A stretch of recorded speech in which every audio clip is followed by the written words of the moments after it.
ചെയ്യുന്നതാണെങ്കിൽ ഈ ഒരു വീഡിയോ എടുത്തു. അത് ഞാൻ ഇൻസ്റ്റയിൽ ഒരു സ്റ്റോറിയൊക്കെ ഇട്ടിട്ടുണ്ടായിരുന്നു. റീലൊക്കെ ഇട്ടിട്ടുണ്ടായിരുന്നു, ഒരു ചായൻ്റെ സ്റ്റോറിയൊക്കെ പറഞ്ഞിട്ട്. അപ്പോൾ അതിന് വേണ്ടി എടുത്ത വീഡിയോ ആണ്. അപ്പോൾ ഞാൻ വിചാരിച്ചു ഓക്കെ, ഇന്ന് നമുക്കൊരു വ്ളോഗ് പോലെ എടുക്കാമെന്ന്.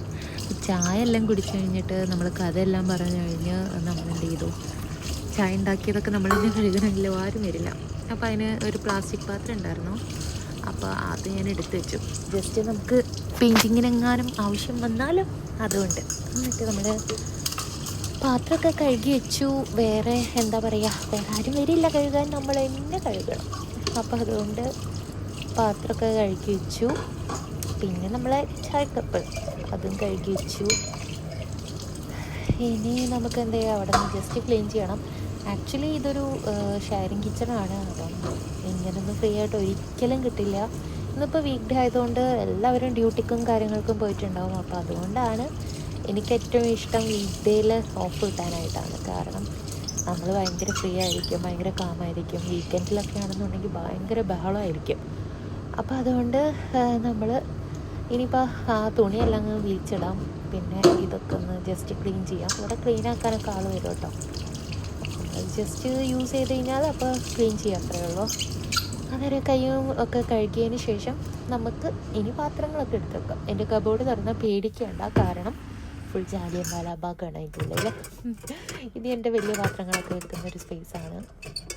അപ്പോൾ അവിടെ നമ്മളിപ്പോൾ അങ്ങനെ വലിയ ചായ ഉണ്ടാക്കുന്ന പാത്രം അങ്ങനത്തെയൊക്കെ വെക്കും. ഇതാണ് നമ്മുടെ കിച്ചൺ വരുന്നത്.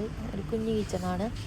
ഇത്രയും റൂം നമുക്കുണ്ട്. ഓക്കെ, ഇതിനകത്ത് ഇതിപ്പോൾ 2 BHK എന്നൊന്നും പറയാൻ പറ്റില്ല. അത് കഴിഞ്ഞ് ഇതാണ് നമ്മുടെ കൊട്ടാരം കണ്ടോ. അപ്പോൾ ഇതെൻ്റെ ഒരു സ്പേസാണ്. ഓക്കെ, ഞാൻ എൻ്റേതായ നമ്മൾ പറയില്ലേ, നമുക്ക് ഒറ്റയ്ക്കായിട്ടൊരു സ്പേസ് വേണമെന്ന്. അത് സത്യം. നമ്മൾ ഭയങ്കര ഹാപ്പി ആയിരിക്കും. ചില സമയത്തൊക്കെ ഭയങ്കര ഒരു ഒറ്റപ്പെടലൊക്കെ തോന്നുമെങ്കിലും പക്ഷേ നമ്മളെ മൈൻഡ് ഭയങ്കര റിലാക്സ്ഡ് ആയിരിക്കും. നമ്മൾ ആരും പേടിക്കണ്ടല്ലോ. നമുക്ക് നമ്മുടേതായിട്ടുള്ളൊരു ഇഷ്ടങ്ങളും നമ്മുടേതായിട്ടുള്ളൊരു സ്പേസൊക്കെ ക്രിയേറ്റ് ചെയ്ത് അതേപോലെ കൊണ്ട് നടക്കാനൊക്കെ ഉള്ളൊരു ഗ്യാപ്പ്.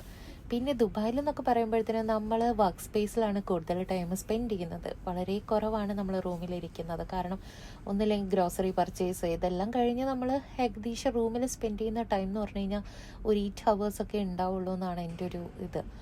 അപ്പം ബാക്കിയുള്ള സമയം നമ്മൾ ഈ റൂമിലാണ്. അപ്പം ചെറിയ റൂം ആവുന്നതിലല്ല കാര്യം. എത്ര വലിയ റൂമാണെങ്കിൽ ആ ചെറിയ റൂമിൽ കിട്ടുന്ന ഒരു പീസ്, സമാധാനം എല്ലാം എക്സസിബിൾ ആണ്. എന്ന് വെച്ചാൽ നമുക്ക് എന്തെങ്കിലും ഒരു സാധനം എടുക്കണമെന്നുണ്ടെങ്കിൽ ഒരുപാട് നടന്നൊന്നും പോകണ്ട, മനസ്സിലായോ? എല്ലാം നമ്മുടെ കൈവട്ടത്തുണ്ടാവും. അതൊരു പ്ലസ് പോയിൻ്റാണ്. അപ്പോൾ ഇതൊക്കെ ഞാൻ എന്താ പറയുക, ഫ്രീ ടൈമിൽ എനിക്ക് പെയിൻറ്റിങ് ചെയ്യാൻ തോന്നുമ്പോൾ ഞാൻ ചെയ്യും. ഒരു ആർട്ടിസ്റ്റൊന്നായിട്ടല്ല, പക്ഷേ എനിക്ക് ഇഷ്ടമാണ് വരയ്ക്കാനായിട്ട്. അപ്പം അങ്ങനെ വരച്ച കുറച്ച് പിക്ചേഴ്സാണ് ഇതൊക്കെ. പിന്നെ ഇതൊരു കോമഡിയാണ്. ഇത് ശരിക്കും ബ്രഷിൻ്റെ വടി ഉണ്ടല്ലോ, അതാണ്. അപ്പം ഞാനത് കർട്ടൻ സെറ്റപ്പിലേക്ക് മാറ്റി. നമ്മൾ ബ്രഷ് ഹാങ് ചെയ്യുന്ന ഇവിടെ സ്റ്റിക്ക് ചെയ്യുന്നൊരു സാധനം കിട്ടുന്നുണ്ട്. അപ്പോൾ അതാണ് സംഭവം. പിന്നെ ഇത് നമ്മളൊരു ഹാങ്ങിങ് പ്ലാന്റ് ഇട്ടതാണ്.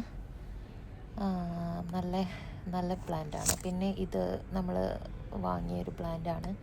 ഇത് നമ്മുടെ ഒരു കുഞ്ഞ് അക്വേറിയം സെറ്റപ്പ് ആയിരുന്നേ. പക്ഷേ ഇവരൊക്കെ മരിച്ചു പോയിട്ടോ. ഞാനപ്പം ഇത് എൻ്റെ വീഡിയോ ഇതിൽ നിന്ന് മിസ്സാവരുതല്ലോ എന്ന് ആലോചിച്ചിട്ട് ഇതിൻ്റെ കൂടെ അപ്ലോഡ് ചെയ്തേ ഉള്ളൂ. എനിക്ക് ഭയങ്കരമായിട്ട് ഒരു സമാധാനം കിട്ടുന്നൊരു സ്പേസായിരുന്നു. അതിൻ്റെ മക്കളൊക്കെ ഉണ്ടായിട്ടുണ്ടായിരുന്നു. പക്ഷെ എനിക്കറിയില്ല, ചില പേസ് ഭയങ്കര കോൾഡായിരിക്കും. അങ്ങനെ ഈ തണുപ്പ് പറ്റാഞ്ഞിട്ട് മരിച്ചതാണോ എന്ന് അറിയില്ല. അതിനെപ്പറ്റി വലിയ ഐഡിയ അല്ല. അപ്പോൾ ഇത്രയേ ഉള്ളൂ. അപ്പോൾ ശരി, ബായ്. വീണ്ടും ഒരു വീഡിയോയിൽ കാണാം. Okay, bye. എനിക്ക് വീഡിയോ എഡിറ്റിംഗ് അങ്ങനത്തെ സംഭവങ്ങളൊന്നും അറിയില്ല. ഞാൻ ജസ്റ്റ് ട്രൈ ചെയ്തു എന്നേ ഉള്ളൂ. ആവശ്യമുള്ളവർക്ക് കാണാം, ആവശ്യമുള്ളവർക്ക് സപ്പോർട്ട് ചെയ്യാം. അപ്പോൾ ശരി, ബായ്. കണ്ടോ, ഇവർക്ക് പേരൊക്കെ ഇട്ടിട്ടുണ്ടായിരുന്നു. പക്ഷേ എന്താ പറയുക, മിട്ടു, കുട്ടു, പിന്നെ മൂട്ടു, അങ്ങനെ 3 പേരായിരുന്നു. അങ്ങനെ. അപ്പോൾ ശരി കേട്ടോ, ബായ്. പിന്നെ കാണാം. ബായ്.